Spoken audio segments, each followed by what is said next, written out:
At makalipas lamang ang ilang buwan, nasaksihan niya kung papaano umangat ang kanyang trabaho habang siya ay nananatili sa ganoong sitwasyon. Ngunit sa kabila ng pangyayaring yon, hindi siya nagpaapekto. Alam niya na bawat tao ay merong kanya-kanyang linya ng tadhana, kaya walang saysay na makipag-unahan at makipagkompetensya. Naniniwala rin siya na sa tamang panahon, kung may pahintulot ng Diyos, makakaahon siya mula sa ganoong sitwasyon. Palagi niyang iniisip na anumang oras ay pwedeng sumang-ayon sa kanya ang tadhana. Kaya kahit wala na siyang nakikitang pag-asa, patuloy pa ring namumutawi sa puso niya ang pag-asang nagbibigay lakas para magsumikap siya. Dagdag pa ni Jemuel na sa mga sandaling yon, ganun lang ang kaisipan na umiikot sa utak niya. Ngunit unti-unti itong nagbago nung sumapit ang bakasyon ng kanilang kumpanya. 3 linggo siya noong walang trabaho, kaya naman umuwi siya sa kanila. Malayong kanilang tirahan sa bayan, kaya nang makapagpaalam na siya, dali-dali siyang lumarga para makauwi. At kinahapunan ng araw na yon, narating na rin niya ang kanilang probinsya. Siyempre, medyo moderno na ang panahon, kaya hindi na mahirap na humanap ng masasakyan. Pagsilay naman ng kanyang mga magulang, agad siya nitong sinalubong ng may matamis na ngiti at mahigpit na yakap. "Oh, Jemuel, mabuti naman umuwi ka na. Itong nanay mo, gabi-gabing nagdarasal na sana maisipan mong magbakasyon, kahit minsan lang. Batak ka na sa trabaho, anak ah. Kaya kailangan mo rin magpahinga kahit ilang araw. Tandaan mo, katawan ng ating puhunan, at kapag napabayaan mo ito, sisingiling ka nito ng malaki. O siya, pumasok ka na, at wala pang kaalam-alam ang iyong mga kapatid sa iyong pagdating." Masayang wika ng tatay niya. Pagkasambit nito ng mga salita, hindi na umalis sa kanyang tabi ang nanay niya. Mahigpit ang pagkakayakap nito na para bang natatakot ito na baka umalis na naman siya. Makalipas pa ang ilang minuto, dito niya na nasilayan ang kanyang mga kapatid na masayang naglalaro sa loob.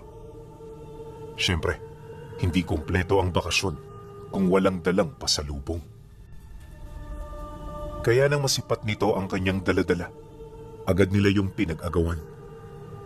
Si Jemuel naman noon, minabuting kausapin ng kanyang mga magulang ukol sa kasalukuyang sitwasyon ng kanilang tahanan.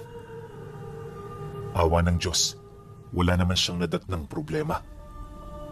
Lahat nasa ayos, kaya pagsapit ng pahinga, payapa siyang nakatulog. Ngunit 2 araw lang ang lumipas, may napansin siyang kakaiba sa tahanan nila. Sa hindi malamang dahilan, may mga personalidad na bumibisita na hindi niya kilala. Patago nitong kinakausap ang kanyang ama na para bang meron itong mga inililihim sa kanila. At bilang pangunahing tagapagbigay ng kanilang pamilya, hindi siya pumayag na hindi ito malaman. Kaya pagsapit ng hapon noong 2 araw, kinompronta niya ang kanyang ama ukol dito, pag-alis na pag-alis ng mga kausap nito. "Tay, mawalang galang na. Pero sino-sino hong mga yon? Bakit hapon-hapon sila ritong pumupunta? At anong pakay nila sa inyo?" May hinahong tanong niya rito. Nang marinig naman yon ng tatay niya, napangiti lang naman ito habang sumasagot ng, wala yun anak. Mga kaibigan lang na napapadaan. Siya nga pala, nagmeryenda ka na ba? Tara, kape tayo." Pagkarinig niya sa sinabi nito, hindi siya nagpatinag. Alam niya na gumagawa lang ng rason ang kanyang ama, kaya bago pa ito matapos sa pagsasalita, husa niya na yung sinopla. Kesyo lumilihis yun sa usapan, hindi nito sinasagot ang mga tanong niya at kung ano-ano pa. Nang marinig naman yon ng kanyang ama, wala na itong nagawa kundi ang tumahimik. Alam nito sa kanyang sarili na totoo ang sinasabi ng kanyang anak, kaya wala nang dahilan para maglihim pa. At para makapag-usap sila ng maayos ukol dito, niyaya siya nitong pumasok sa loob ng bahay. Pagpasok nilang dalawa, agad nitong isinarado ang pinto. Inabisuhan din ito ang mga kapatid niyang lumabas na muna dahil sa magkakaroon sila ng pribadong pag-uusap. Makalipas pa ang ilang minuto, nang silang dalawa na lamang ang nasa loob, dito na ito nagsimulang magsalita ukol sa mga bagay na gusto niyang malaman. Ayon sa kanyang ama, siya ang paksa nila ng mga kakilala niya. Pinag-uusapan nila ang kanyang kalagayan at kung ano ang pag-uugaling nakuha niya sa bayan. Dagdag pa nito na mahalaga yun sa kanila na malaman dahil meron siyang importanteng papel sa kanilang lahat. Nakakasiguro rin itong hindi siya maniniwala ukol sa bagay na ito. Pero yun talaga ang totoo. Pagtatapat pa nito na, ipinanganak siyang mananawag at kahit hindi niya ito alam, darating at darating ang panahon na matutuklasan niya ang tungkol sa kanyang tunay na abilidad. Nararamdaman din nila na malapit na ang sandaling yon. Kaya nung umuwi siya, agad nitong ipinakalat sa mga kadugo at kalahi nila ang tungkol sa kanyang pagdating.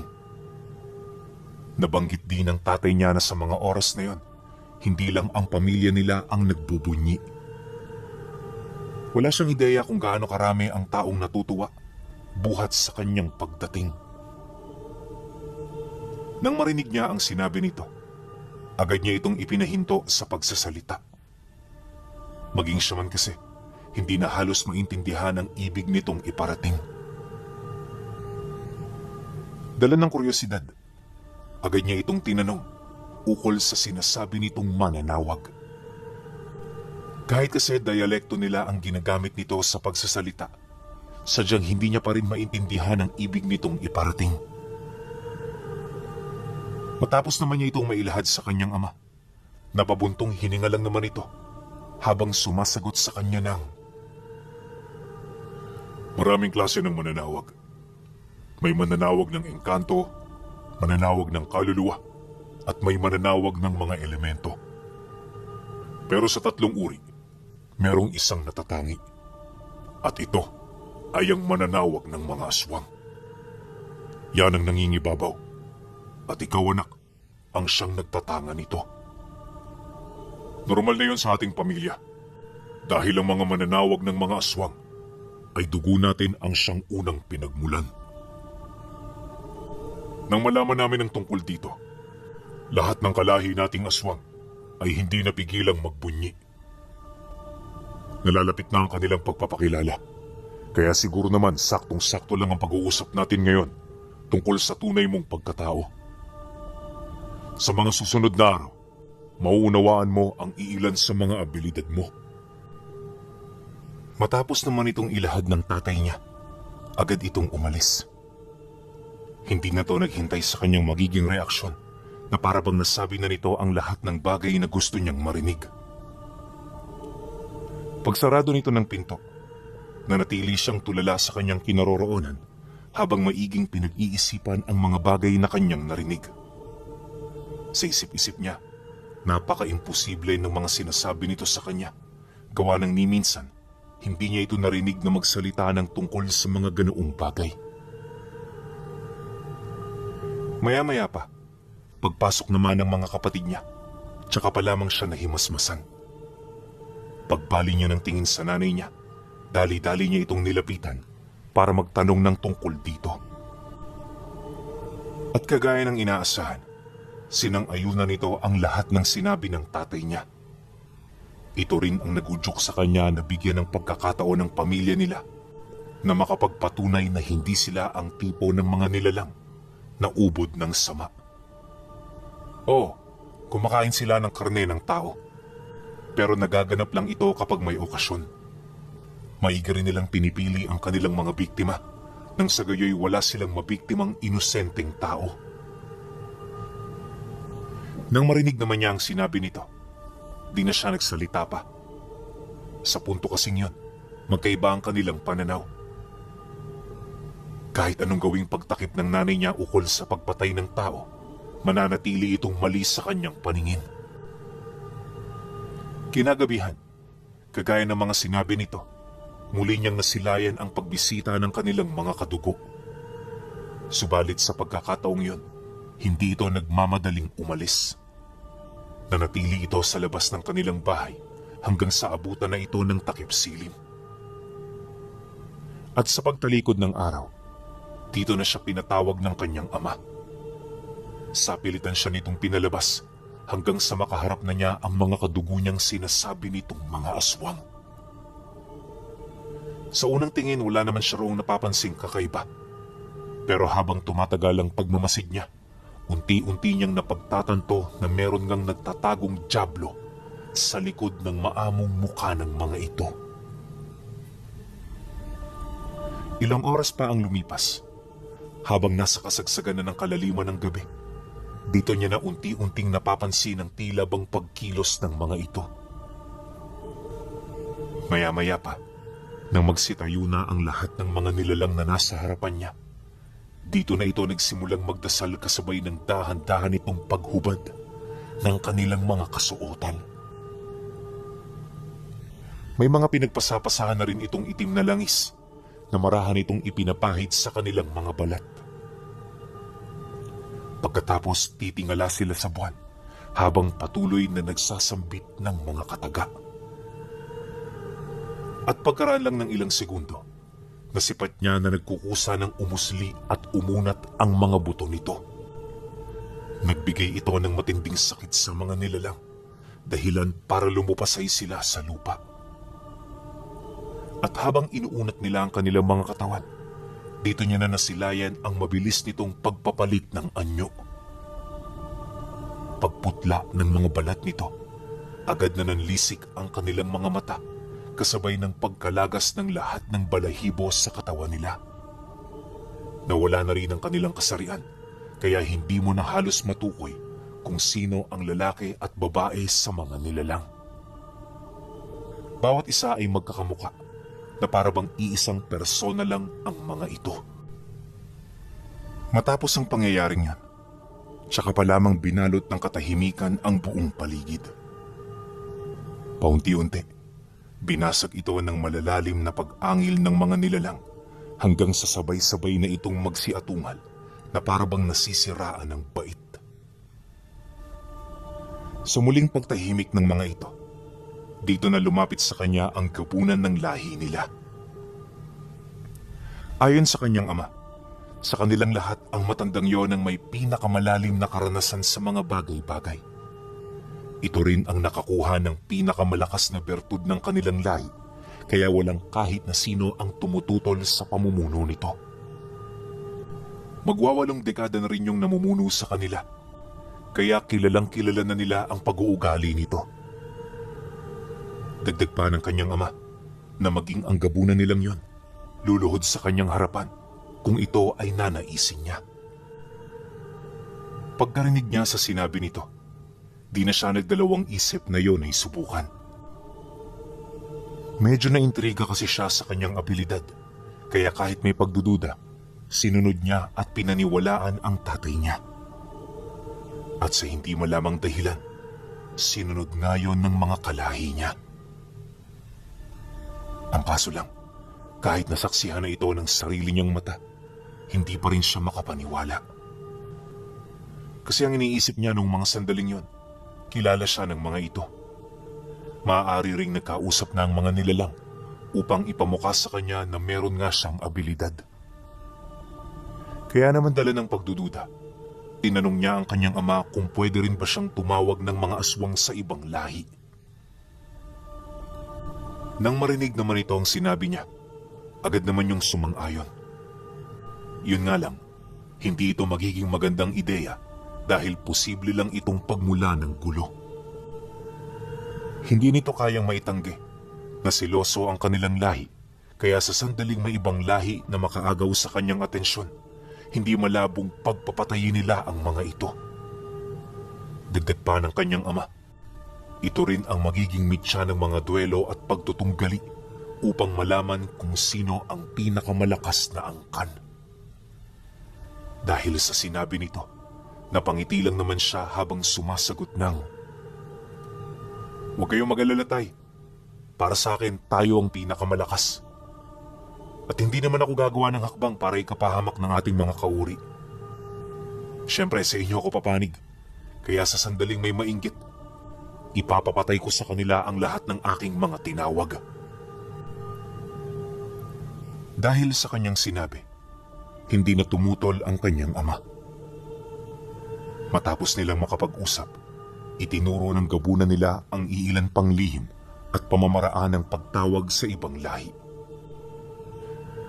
Ayon dito, simple lang naman ang pagtawag. Una, kinakailangang ikaw ang nagtataglay ng abilidad nito. At ang ikalawa, kailangang alam mo ang mga buhay na salitang gagamitin para mapasunod ang mga aswang na hindi mo kakilala. Dagdag pa nito na, kapag napaghusayan niya ang kanyang abilidad, magagawa niyang tumawag ng mga nilalang gamit lamang ang kanyang isipan. Magkakaroon din siya ng kakayahang makahiram ng abilidad ng mga ito upang magamit niya sa mga bagay na kanyang nanaisin. Nabanggit din ito sa kanya na dahil sa pagkamulat ng kanyang kaalaman, kahit gaano kalakas ang balat kayo at sa bulag ng isang aswang, hinding-hindi ito makakapagtago sa kanya. Pagtatapat pa ng kanyang ama na lahat ng sinasabi nito sa kanya ay siya mismo ang makakapagpatotoo at makakatestigo. Nang marinig niya ang sinabi nito, di na siya nagsalita pa. Sa punto kasing yun, medyo namamangha na rin siya sa taglay-taglay niyang biyaya. Pagkatapos ng gabi, hindi na naging normal ang buhay niya. Malayong-malayo na ito sa dati, buhat sa kanyang mga nalaman. At nung makumpirma niya ito, naging abala na siya sa pagtuklas ng iba pa niyang abilidad. Sa loob ng ilang linggong bakasyon, ito lang ang kanyang pinagkaabalahan hanggang sa dumating na ang araw na kinakailangan niyang bumalik sa bayan. Mahirap man ito para sa kanya. Alam niya na kailangan niya itong gawin, alang-alang sa trabaho. Bukod kasi sa ito lang ang bumubuhay sa kanila, may nilagdaan din siyang kontrata ukol sa taon ng kanyang itatagal bago siya umalis. Hindi niya ito pwedeng suwayin dahil sa pamamagitan nito, posible siyang makulong.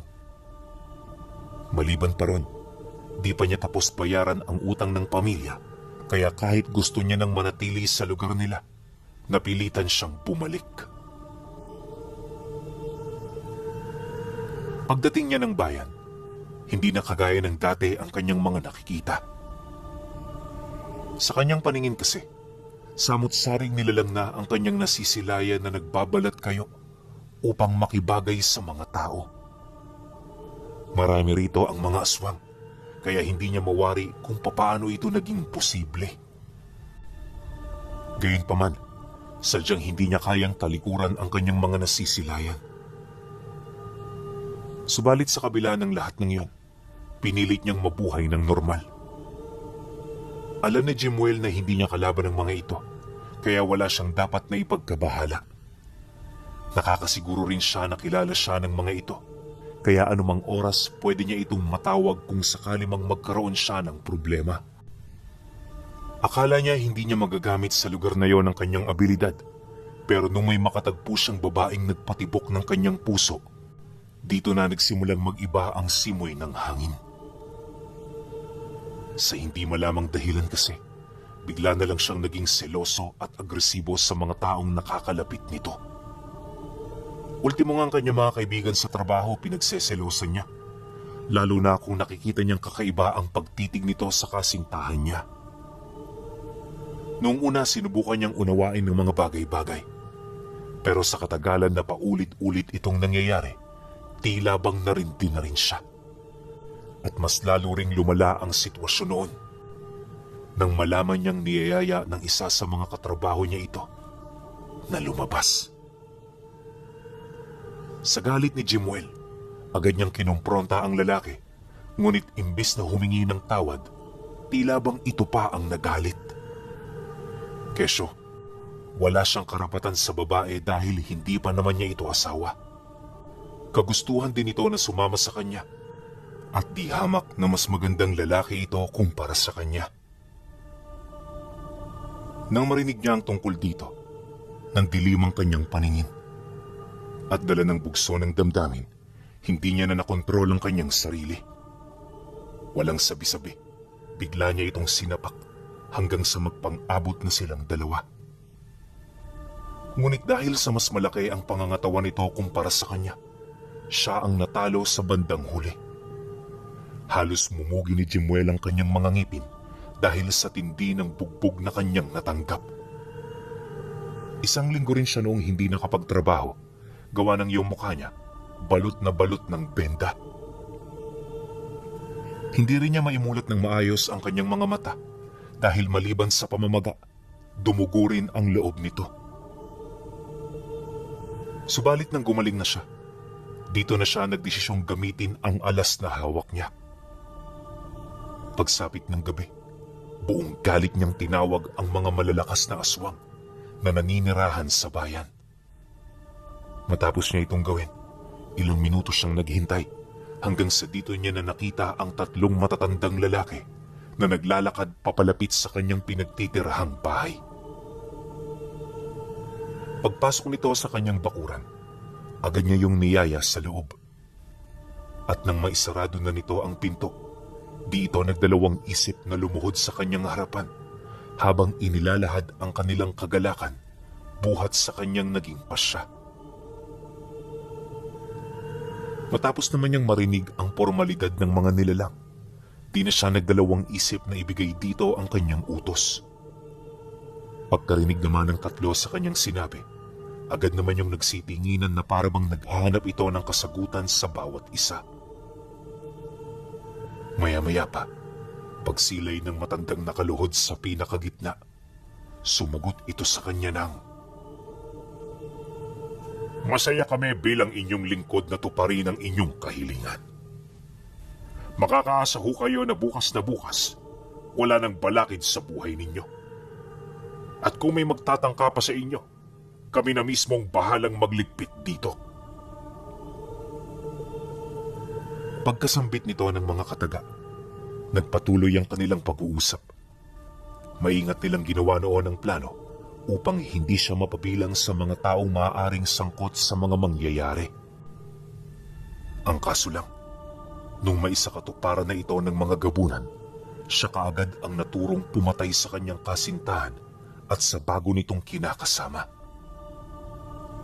Lahat ng mga katrabaho niya pinatunayan ito dahil nangyari ang insidente ilang araw bago sila magpang-abot ng biktimang lalaki. Dagdag pa ng mga ito na posibleng nagbayad itong si Jimuel para iligpit ang dalawa.